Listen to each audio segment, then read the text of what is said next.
Hello hi అండి అందరికీ welcome back to my YouTube channel MS recipes. ఈరోజు special దోసకాయ పచ్చడి చేయబోతున్నాను. దానికి కావాల్సినవి దోసకాయ, టమాటాలు, చిన్నుల్లిపాయ, చింతపండు, జీలకర్ర, నెక్స్ట్ పచ్చిమిరపకాయలు. ముందుగా కడాయి తీసుకొని కడాయి హీట్ ఎక్కాక ఒక 2 స్పూన్ ఆయిల్ వేసుకోవాలి. ఆయిల్ అయితే వేడైంది. ఇప్పుడు పచ్చిమిరపకాయలు వేయించుకోవాలి ఆయిల్లో. చూసారా ఇలా. ఈ దోసకాయ పచ్చడి అనేది వేడి వేడి అన్నంలో కొంచెం నెయ్యి వేసుకొని తింటే చాలా బాగుంటుంది. మీరు కూడా ఒకసారి ట్రై చేయండి ఫ్రెండ్స్. పచ్చిమిరపకాయలు అయితే వేయించుకుంటున్నాను. చూసారా ఇలా చిటపటలాడాలి. పచ్చిమిరపకాయలు అయితే వేగిపోయి దాంట్లో ఒక 5 టమాటాలు కట్ చేసి వేసుకోవాలి. బాగా మిక్స్ చేసుకోవాలి. చూసారా వీడియోలో చూపించినట్టు బాగా మిక్స్ చేసుకోవాలి. ఒక 5 మినిట్స్ మూత పెట్టేయాలి.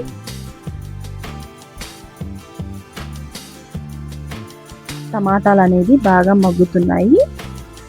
మళ్ళీ ఒక 5 మినిట్స్ మళ్ళీ మూత పెట్టుకోవాలి ఫ్రెండ్స్. ఇప్పుడు దీంట్లో జీలకర్ర, నెక్స్ట్ వెల్లుల్లి, కొంచెం చింతపండు వేసుకొని మిక్స్ చేసుకోవాలి.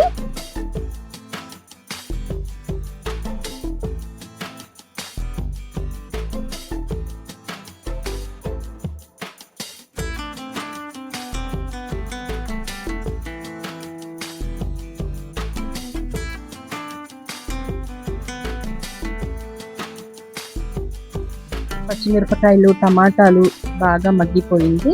ఇప్పుడు స్టవ్ ఆఫ్ చేసుకొని ఈ మిశ్రమం మొత్తం చల్లారాలి. అప్పుడు మిక్సీ గిన్నెలో ఇవి వేసుకోవాలి. చూసారా ఇలా ఇలా వేసుకున్నాక తగినంత ఉప్పు వేసుకోవాలి. చూసారా ఇవి టమాటాలు, పచ్చిమిరపకాయలు మిక్సీ అయితే పెట్టేసుకున్నాను. దీంట్లో ఇందాక మేము దోసకాయని కట్ చేసుకున్నాం కదా, దేంట్లో వేసుకొని మళ్ళీ కచ్చా పక్కాగా మిక్సీ పట్టాలి. ఎక్కువగా మిక్సీ పట్టకూడదు. అంతే ఫ్రెండ్స్, ఈజీగా చేసుకోవచ్చు దోసకాయ పచ్చడి అనేది. ఇప్పుడు మాకు కావాలంటే తాలింపు వేసుకోవచ్చు, వద్దంటే వదిలేయడమే. మీకు కావాలంటే నచ్చితే తాలింపు వేసుకుని, నేనైతే తాలింపు వేసుకున్నాను. వేరే గిన్నెలో మిక్సీ పట్టిన పచ్చడిని వేరే గిన్నెలో తీసుకొని ఇప్పుడు తాలింపు వేసుకోవాలి. వేరే కడాయి పెట్టుకొని ఆయిల్ కొంచెం వేసుకొని తాలింపులు, దినుసులు, కొంచెం కరివేపాకు వేసుకొని దాంట్లో వేసేయడమే. అంతే ఈజీగా దోసకాయ పచ్చడి అయితే రెడీ అయిపోయింది. నా వీడియోస్ కనుక మీకు నచ్చితే ప్లీజ్ లైక్ అండ్ సబ్స్క్రైబ్ చేయండి friends. Thank you for watching. Bye.